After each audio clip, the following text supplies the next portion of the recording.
오늘 4장 1절에 그러므로 형제들아 라고 부름으로 시작하고 있습니다. 그러므로라는 것은 3장의 내용을 받는 거죠.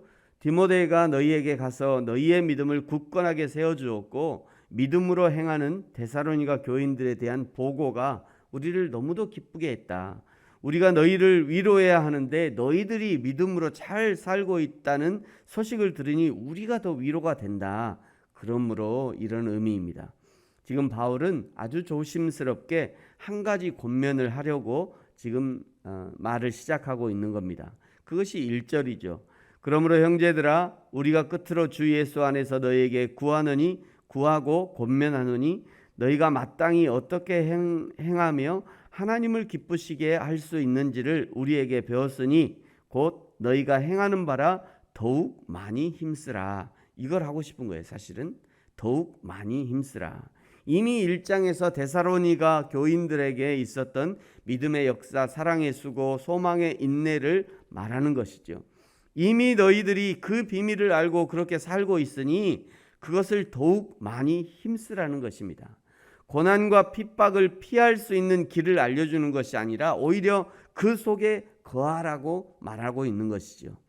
2절은 이것은 명령이다 말씀하죠. 2절 우리가 주 예수로 말미암아 너희에게 무슨 명령으로 준 것을 너희가 아느니라. 명령이라는 것은 군사용어로서 매우 권위적인 말이죠. 또한 주 예수로 말미암아 이 말은 주 예수를 통하여 이런 의미입니다. 그러니까 우리가 너희에게 권면하는 것은 예수님의 명령이야 이런 의미가 있는 것입니다. 사도들은 그리스도의 권위를 가지고 복음을 전했고 따라서 사도들이 전하는 것은 곧 그리스도의 명령이었다는 것을 강조하는 거죠. 디모데후서 2장 3절은요 이미 우리를 그리스도의 좋은 병사라고 말씀하셨습니다. 군인들에게 명령이라는 것은 자신들이 판단해도 되고 안 해도 되는 것이 아니라 명령은 무조건 따라야 하는 그런 것이었습니다. 전쟁 중에는 지휘관에게 명령 불복종하면 현장에서 사살할 수 있는 막중한 권한이 부여됩니다.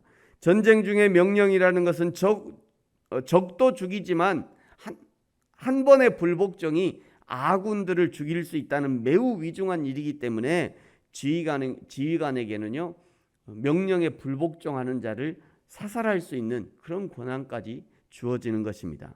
사도 바울이 이런 그리스도의 권위를 가지고 데살로니가에 있는 교인들에게 명령하는 것은 무엇이냐? 3절이죠. 하나님의 거룩을 지키기 위해 곧 음란을 버려라. 음란에 해당하는 것은 주로 매춘부와의 성적 관계를 나타낼 때 사용되었으나 여기에서는 그 외에도 부정한 성관계를 나타내는 포괄적인 의미로 볼 수 있습니다. 고린도전서에서는 우리의 몸을 어떻게 사용해야 할지를 알려주시는데요. 고린도전서 6장 8절에서 20절까지 보면 음행을 피하라. 사람이 범하는 죄마다 몸 밖에 있거니와 음행하는 자는 자기 몸의 죄를 범하느니라. 너희 몸은 너희가 하나님께로부터 받은 바 너희 가운데 계신 성령의 전인 줄 알지 못하느냐? 너희는 너희 자신의 것이 아니라 값으로 산 것이 되었으니 그런즉 너희 몸으로 하나님께 영광을 돌리라.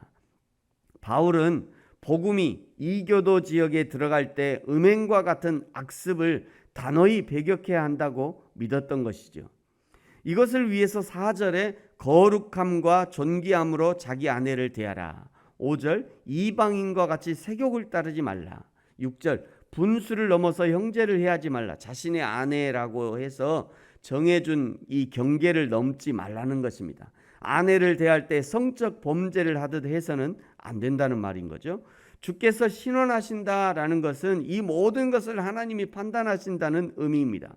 우리 하나님이 이 모든 것을 알고 계시고 기억하고 계시고 그 하나님의 심판대 앞에서 이 모든 것이 자료가 되어서 우리 하나님이 심판하실 거야. 이런 의미를 담고 있는 거죠. 그러므로 8절, 7절과 8절은 매우 강력한 어조로 다시 한번 권면합니다. 우리 7절, 8절은 같이 한번 읽겠습니다. 시작. 하나님이 우리를 부르심은 부정하게 하심이 아니요 거룩하게 하심이니 그러므로 저버리는 자는 사람을 저버림이 아니요 너희에게 그의 성령을 주신 하나님을 저버림이니라. 아멘. 하나님은 반드시 죄를 심판하십니다. 그러나 하나님은 이 땅의 성도들이 거룩한 삶을 살 수 있도록 하나님의 성령을 우리에게 선물로 주셨습니다. 하나님의 성령은 계속 우리 속에서 우리를 감시하시고 지도하시죠. 죄를 향해 눈길을 돌릴 때 내 안에서 성령께서 그거 아니잖아 말씀해 주십니다. 성령께서 알려주실 때 바로 그 성령의 음성에 순종해서 따라야 점점 거룩에 가까워지는 것이죠. 그것이 곧 하나님을 닮아가는 삶이 되는 것입니다. 성령께서 내 안에 말씀하심에도 불구하고 자꾸 이렇게 무시하잖아요. 내 안에서 말씀하시는 그 성령, 감동으로 말씀하시는 성령의 음성을 자꾸 이게 한두 가지 그건 쬐끄만 거니까 무시하고, 그건 너무 작게 얘기했으니까 무시하고, 그거는 사람들 다 있을 때 얘기했으니까 무시하고, 자꾸 이렇게 무시하잖아요. 그러면 내 안에 성령이 너는 내 말 안 듣는 애구나. 그러고는 말을 안 하셔요. 그 성령의 소멸을, 그게 바로 성령의 소멸인 거예요. 나에게 작게 말씀하실 때 작게 순종하고, 조용히 말씀하시면 조용하게 순종하고, 그 하나님의 말씀을 자꾸 들을 때마다 순종하고, 들을 때마다 그 성령의 음성에 따라서 순종하는 그런 것, 순종해야지. 하나님도 나에게 말씀하실 때 기쁜 거예요. 우리도 이제 자녀를 키울 때 그러잖아요. 아빠가 말하면 금방 이렇게 행하는 자녀가 있으면 기뻐요, 그것이. 근데 말해도 한 번, 두 번, 세 번 얘기해도 말 안 하잖아요. 그냥 부모도 포기하더라고요. 그 성령 똑같아요. 내 안에서 말씀하시는 성령의 음성에 자꾸 듣고 아주 세미하게 말씀하셔도 그거에 대해서 알아듣고 순종하는 그런 자를 성령이 더 말씀하시기 좋아하시고, 더 인도하시기, 성령께서도 행복하게 인도하시는 것입니다. 그것이 곧 하나님을 닮아가는 삶으로 연결이 되어지는 거예요. 사랑하는 성도 여러분, 저와 여러분이 하나님이 우리에게 요구하시는 거룩의 수준에 이르기까지 성령 하나님이 나를 지도해 주실 때 기쁨으로 성령님을 따라 거룩한 삶을 살아내는 저와 여러분이 되어지기를 예수님의 이름으로 축복합니다. 기도하겠습니다. 하나님 아버지, 감사합니다.